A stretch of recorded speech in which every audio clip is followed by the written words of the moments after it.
Hi, my name is Poeartistry. I am excited to welcome you to James Poeartistry Productions. You are tuning into an incredible experience known as Poeartistry Gold, where we delve into the art of commentary, storytelling and poetry. We aim to bring you inspiring and thought-provoking content. This is a Poeartistry Gold moment by the author James Lynch. Welcome, perceptive readers. I'm James Lynch to Poeartistry Gold number 112. I've had an opportunity to observe, learn, watch different styles of teaching over the years. I got to tell you, it has been overall a very wonderful experience and enlightening experience just to observe people. You know, sometimes you may actually pay a tuition to go to a certain type of school to learn a skill, get a degree or what have you. And then you also have persons just right around you who for years have developed their craft or their hobbies, their mastery in different areas. And for them to view you in such a way as a friend or to view you in such a way as a somebody just worth even talking to. You see what I'm saying? You will see that such persons growing up will share something with you, will teach you a little something. That's the way, people talk to you, just to teach you a little something.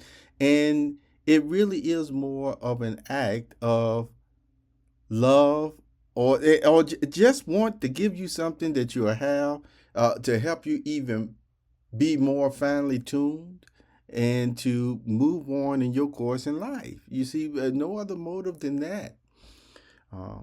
We talked in Poeartistry Gold number 25 about ROI, a return on investment, where, sometimes persons will teach you something because they still know in a little while or maybe sometime down the road, somehow that little bit of knowledge or experience or time that they put in you will still pay off in some way. And when you have that understanding, then, hey, there's nothing wrong with that. When you have it in that, what I would call just a generosity still view. Because even when we use the term, or I've heard people say, where aren't we all selfish?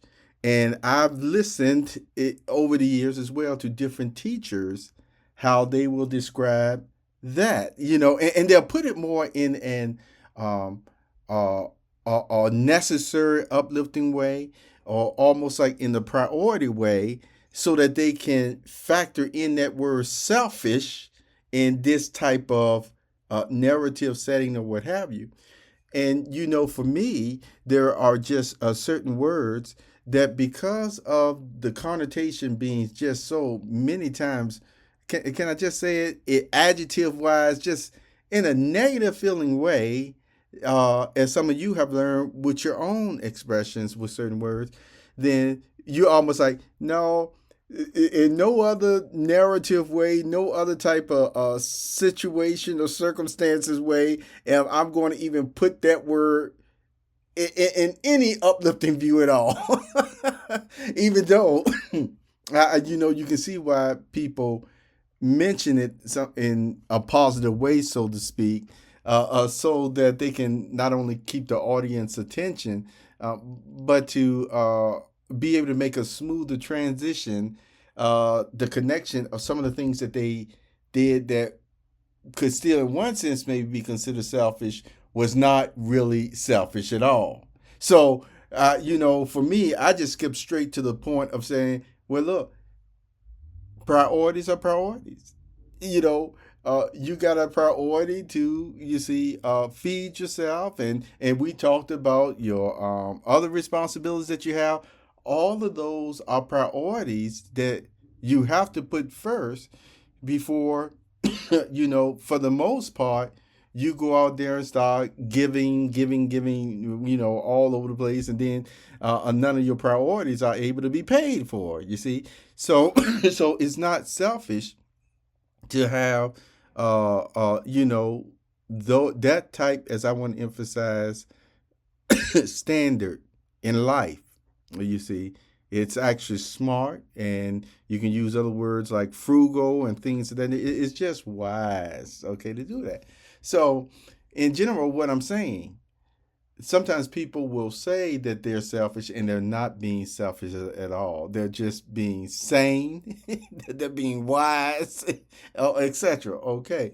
So we're talking about still the teaching styles, and that's what I want to really emphasize in closing about learning from the different styles. See, when you have a very relaxed, or you may even say camaraderie feeling with whoever the instructor or teacher is, then as they share this or that with you, remember, it's for no other reason except but to maybe give you a chuckle for the day, or give you some deep insight for the day, or whatever it may be. You see, it's really no pressure. It's almost like everything is in the conversational way, yet you realize, man, so sometimes right then, and especially sometimes down the road, boy, that was some gold nuggets right there that this instructor was kicking out, you see, or speaking here.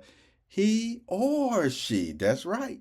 Don't let me go into how many persons I probably met over the years where they'll start talking about, my mama used to say this, and and man, and mama was smart.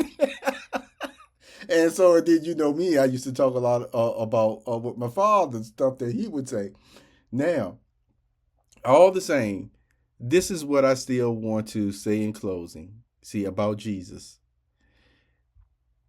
One thing that, which he taught us many, many, many things, but one thing that I picked up from the way that he taught, because remember, that was life-saving information that Jesus had, and he instructed in so many different ways, clearing up even philosophies that would even contradict with what God's view and everything was on. But he still really could always make one of those real concise statements, like in John 17:3, you see, about knowledge, everlasting life, and John 3:16. Am I getting these scriptures correctly about how God loved the world so much that he gave his only begotten son? See, and just in those type of statements, and then don't let me go about where he really just summed up the whole law into two greatest commandments. So it goes to show there's a lot of information that gives details and depth of what he was saying to help mold our heart.